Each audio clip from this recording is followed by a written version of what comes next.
सुनाओ Bajaj housing finance limited देखिए 181 रुपए 50 पैसे पर क्लोजिंग हुई है एंड आज भी अपर सर्किट हमें देखने को मिला है एंड यहाँ पर फ्लिप कैपिटल की बड़ी खबर आ चुकी है। पहला ब्रोकरेज हाउस है जिसने बजाज हाउसिंग फाइनेंस के ऊपर कवरेज करी है एंड यहाँ पर उसका टारगेट निकल कर आया है 210 रुपए का सितंबर के महीने में। तो ऐसे में क्या करना है जरा ये समझने की कोशिश करते हैं। एंड ये फ्लिप कैपिटल कह क्या रहे हैं, क्योंकि इनकी रिपोर्ट जब आई थी डिफेंस के ऊपर, डिफेंस स्टॉक के ऊपर, तो 30% का इन्होंने जो कहा था वही होकर दिखाया, क्रैश हो गए थे स्टॉक्स। एंड आज की डेट में बाइंग अपडेट आया है, बाइंग टैग यहाँ पर लगा है बजाज हाउसिंग फाइनेंस, और क्या ये 210 का टारगेट पूरा होना है तो उसके ऊपर आते हैं। बट यहाँ पर मैंने आपके सामने कहा था कि कल शाम को डिलीवरी क्वांटिटी देखिएगा, 52% की डिलीवरी क्वांटिटी हमें देखने को मिली, 52% की। इन्वेस्टर यहाँ पर ना बाय कर रहा है, इससे ये समझ में आता है ट्रेडर यहाँ पर इंटरेस्ट है, बट उससे ज्यादा इंटरेस्ट जो दिखा रहा है वो इन्वेस्टर दिखा रहा है, ये एक अच्छी बात है। एंड अब यहाँ पर ना 210 रहे कितना दूर गया, सिंपल सी बात है, हमें शायद इस हफ्ते यहाँ पर जो है फ्राइडे तक 210 देखने को मिल जाए अगर इस तरीके से तेजी बनी रही। अब अगर आप लॉन्ग टर्म निवेशक है बजाज हाउसिंग फाइनेंस लिमिटेड में, तो फ्लिप्स कैपिटल को सुनना जरूरी है कि कह क्या रहे हैं। एवरेज होम लोन कस्टमर जो है उसकी सैलरी की बात कर रहे हैं, पता किया इन्होंने 14 लाख रुपए की सैलरी यहाँ पर जो है एनुअली बनती है। ऐसे यहाँ पर कस्टमर ढूंढे हुए हैं बजाज हाउसिंग फाइनेंस ने, ऐसे लोगों को लोन दिया हुआ है जिनकी सैलरी इतनी बड़ी है, तो प्राइसिंग पावर जो है वो बजाज हाउसिंग फाइनेंस को मिलती है ऐसे कस्टमर्स की वजह से। तो बड़ा ही यहाँ पर टिपिकल काम जो है वो बजाज हाउसिंग फाइनेंस कर रही है, एलआईसी से हटकर कर रही है, कैनफिन होम फाइनेंस से हटकर चल रही है। दैट्स वाई कहीं ना कहीं ये डिमांड भी कर रहे हैं कि मुझे दीजिए, आप वैल्यूएशन दीजिए। वैल्यूएशन जो महंगे महंगे चिल्ला रहे हैं उसका एक रीजन है कहीं ना कहीं, एंड मल्टीपल चॉइसेस जो है वो मार्केट के अंदर रहती है इनके लिए। एंड यहाँ पर जो है ना एक स्वीट स्पॉट जो है वो इस कंपनी के ऊपर बना हुआ है। बजाज हाउसिंग फाइनेंस का सोर्स बताता है कि 40% जो होम लोन दिए गए हैं वो एग्जिस्टिंग बजाज फाइनेंस के कस्टमर्स को दिए गए हैं, यानी कि इनके पास डेटा है। डेटा कह रहे हैं ना कि डेटा इस जमाने का न्यू ऑयल है, जो कि मुकेश अंबानी कहते हैं।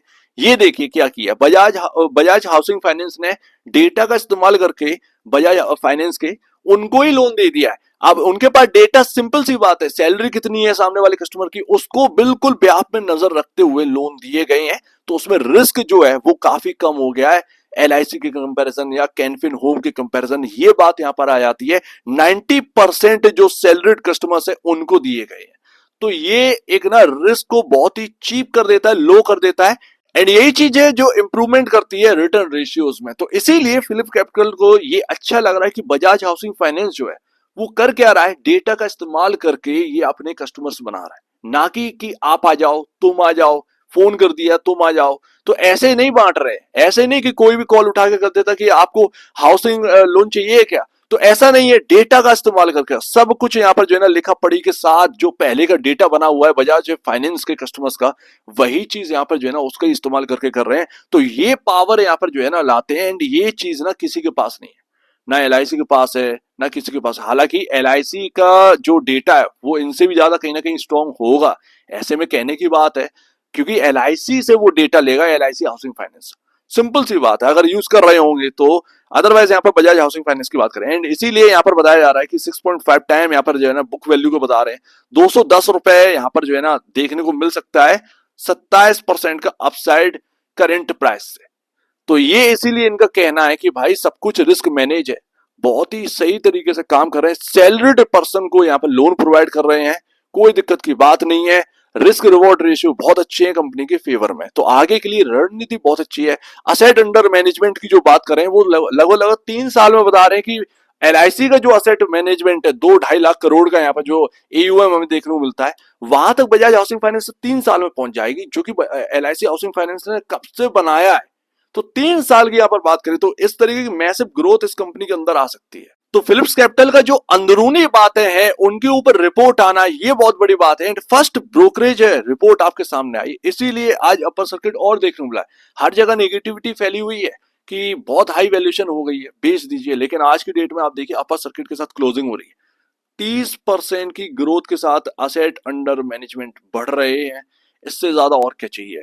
तो 3 साल में अगर ये 83,264 का जो फिगर है वो 2-2.5 लाख में अगर बदल जाएगा, तो सिंपल सी बात है प्रॉफिटेबिलिटी कहां जाएगी, प्रॉफिटेबिलिटी भी आसमान छुएगी भैया। तो ये है बजाज हाउसिंग फाइनेंस, डेटा का इस्तेमाल करके इस कंपनी ने अपने आप को बढ़ाया बहुत कम समय में। तो फिलिप कैपिटल की बात जो है ना वो बिल्कुल सही नजर आती है, बट मैं आपको बता दूं यहाँ पर सोचने की जरूरत है। कैनफिन होम किसकी कंपनी है? कैनरा बैंक की कंपनी है, राइट, सब्सिडरी कंपनी है हाउसिंग फाइनेंस में। एलआईसी हाउसिंग फाइनेंस किसकी कंपनी है? एलआईसी की। एंड वहां पर जो कस्टमर्स आते हैं, क्या एलआईसी के पास उनके कस्टमर्स का डेटा नहीं होगा? क्या उनके पास सैलरी का डेटा नहीं होगा? बहुत ही सोचने समझने की बात है। हर कोई डेटा का आज की डेट में इस्तेमाल कर रहा है, ऐसी कोई कंपनी है ही नहीं जो डेटा का इस्तेमाल ना कर रही हो। सोचने की जरूरत है। बट मैं आपको बताता हूं इनके पास एडवांटेज है ग्रोथ का, ये ला पा रहे हैं, सिंपल सी बात है। कोटक बैंक जो है वो अच्छा खासा अपने कस्टमर से ला पा रहा है, इसीलिए कोटक बैंक को वैल्यूएशन मिल रही है। बहुत सारे लोग जो कहते हैं कि वैल्यूएशन बहुत महंगी है कोटक महिंद्रा बैंक की, वास्तव में महंगी है, बट उसको मिल क्यों रही है तो ये देखने वाली बात है। तो लॉन्ग टर्म जो निवेशक हैं इस कंपनी के, तो वो थोड़ा सा ध्यान रखें कि क्या है। बट अभी जो शॉर्ट टर्म में जो आपको प्रॉफिट हो रहा है उसके ऊपर नजर होनी चाहिए, क्योंकि आप जो है वो आज की डेट में 1,51,000 करोड़ का मार्केट कैप वाली कंपनी बन चुके हैं। एंड आपके पास अब जो है जगह नहीं है, इससे ज्यादा कहां जाओगे, ठीक है ना। आप ज्यादा से ज्यादा 2 लाख करोड़ की तरफ मुड़ चुके हैं, 2 लाख करोड़ की मार्केट कैप वाली कंपनी बन सकते हैं। एंड ऐसे में आपके सामने हो सकता है कि 181 का प्राइस जो है वो आपका 240 रुपए देखने को मिल जाए। बट इससे इतना सब सारी चीजें ना क्लियर नहीं हो जाती हैं, क्योंकि अभी जो है ना प्रॉफिटेबिलिटी है लोगों के पास। एक बार बिकवाली आना स्टार्ट होगी तो उससे पहले, बिकवाली आने से पहले जो अभी कॉन्फिडेंस बना हुआ है, निवेशक का नया स्टॉक है, ट्रेडर का इंटरेस्ट है, इन्वेस्टर का इंटरेस्ट है, उस इन्वेस्टर का फायदा उठाओ। ज्यादा बेहतर है कि अपना जो है वो बुक करते चलो, ज्यादा बेहतर। इसीलिए मैंने आपसे कल की डेट में एंड आज सवेरे ये कहा था कि जिन्होंने भी 150 या 155 पर बाई कर रखा है बजाज हाउसिंग फाइनेंस का स्टॉक, वो अपना 50% या थोड़ा सा बुक करने की कोशिश करें, क्योंकि आपने जो है जो प्रीमियम आईपीओ में मिला है लोगों को, वो मिला है 80 रुपए का, ठीक है ना। एंड आपने उसका जो प्रीमियम मिला है 80 रुपए का, उसका 30 रुपए आपने एक ही दिन में ग्रैब कर लिया। 1-2 दिन में आज की डेट में ग्रैब हो चुका है, 30 रुपए का प्रीमियम आपके पास आ चुका है, जो आईपीओ में मिलता हुआ दिखा है। तो इससे अच्छी बात और कुछ नहीं होगी, थोड़ा सा बुक करते चलिए। जगह बहुत कम रह गई है खाने के लिए, प्लेट ज्यादातर लोग जो है ना खाना वो खा चुके हैं, थोड़ा बहुत बचा हुआ है, उसमें ज्यादा हाथ मारने की जरूरत नहीं है। एंड लास्ट तो देखिए यहाँ पर अपर सर्किट मिल रहा है, बट मुझे लग रहा है कि यहाँ पर 210 का जो फिलिप्स कैपिटल का टारगेट है, अगर ये पूरा होता है तो कहीं ना कहीं इससे और ऊपर थोड़ा सा बढ़ सकता है। 30 रुपए आपके सामने और आ सकते हैं, बिकॉज ऑफ एक ना लॉजिकल आप सोचिए कि 2 लाख करोड़ का मार्केट कैप अचीव कर सकती है, आराम से अचीव कर सकती है। जो कंपनी 1,80,000 करोड़ का मार्केट कैप अचीव कर लेगी, वो 2,10,000 से 2,10,000 2 लाख करोड़ का मार्केट कैप भी अचीव करने के लिए काबिल है। तो यहां तक की पॉसिबिलिटी बनती है, एक लॉजिक लगता है, बट इससे ज्यादा नहीं, इससे ज्यादा नहीं। अब एक लॉजिक लगता है, उसके अंदर जो आपके रिमेनिंग शेयर है ना, उससे प्रॉफिट बनाओ भाई, उससे प्रॉफिट बनाओ, कोई दिक्कत की बात नहीं है। नहीं बनेगा, नहीं जाएगा तो नहीं जाएगा, कोई दिक्कत की बात नहीं है। रिमेनिंग आपने जो है वो उससे जो कुछ भी होता है होने दो, लेकिन कुछ आप जो बुक कर रहे बैठे होंगे उससे कॉन्फिडेंस आएगा। एंड उसको आप जो है अगर इसके अंदर लोअर लेवल दिखेंगे तो उसमें जो है री इन्वेस्ट कर देना, ठीक है ना। लोअर लेवल जैसे देखिए हमें 150 वापस से देखने को मिला, या 140 हमें देखने को मिला, 210 या 220 जाने के बाद, तो वो आपके पास पैसा है वापस से री इन्वेस्ट करने के लिए। एंड मैं तो कहता हूं कि 210 220 का अगर आपको दिख जाए ना, फुल बुक करो, रुकना ही नहीं, किसी का सोचना नहीं है, क्योंकि आपके सामने एक ऐसी कंपनी है जिसके अंदर ना सालों की अर्निंग जो है वो पचाई हुई है इसने।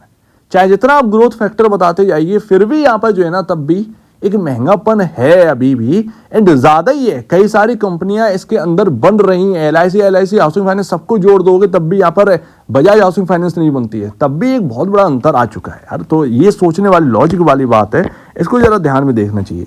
फिलहाल तो हमारा 165 रुपए बहुत अच्छी तरीके से यहाँ पर काम किया, जो कि कैंडल एक बनी थी। अब हमारे पास डेटा तो है नहीं, 165 हमारे लिए फर्स्ट इंपॉर्टेंट लेवल है, बट यहाँ पर हमारे लिए जो इंपॉर्टेंट लेवल होगा वो कौन सा होगा, वो है भैया 146। ये एक लक्ष्मण रेखा, ये वो लेवल है जहां से ये स्टॉक घूमा था, चला था, ठीक है, लिस्टिंग वाले दिन।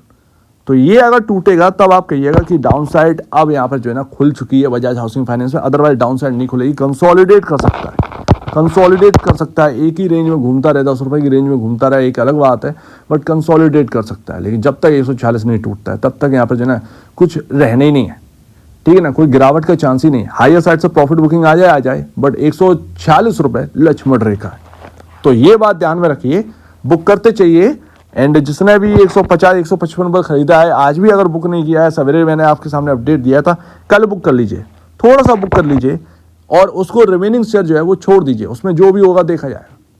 सिंपल से, चाहे 210 आए 240 आए, डजंट मैटर, वो जब आएगा तो मैं वहां पर भी बुक करूंगा, लेकिन रिमेनिंग छोड़ दीजिए, रिमेनिंग छोड़ दीजिए। जैसे आईपीओ में मिला था और वो अभी भी रखे हुए रिमेनिंग, जो कि मैंने आपसे कहा था कि 50% बुक कर लेना अगर आपके सामने 150 पर ओपन हो।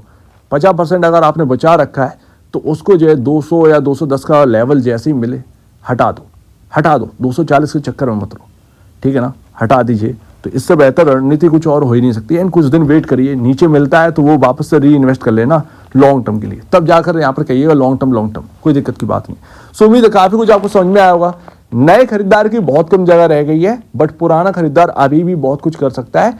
वो वक्त से पहले कर लीजिए जब पैनिक बनने लगे इस स्टॉक के अंदर, क्योंकि अभी तो लॉक इन पीरियड है, लॉक इन पीरियड अभी ओपन नहीं हुआ। तो ध्यान रखिएगा, जो खाने के लिए मिल रहा है उससे जल्दी पचाओ, ज्यादा बेहतर है। तो एक बार निवेश से पहले, अब बेचने से पहले अपने ब्रोकर एडवाइस से जरूर सलाह लीजिए। खुद की स्टडी करेगा, उससे बेहतर कुछ भी नहीं, खुद की स्टडी मस्ट है। तो आप दीजिए वीडियो देखने के लिए बहुत धन्यवाद दोस्तों।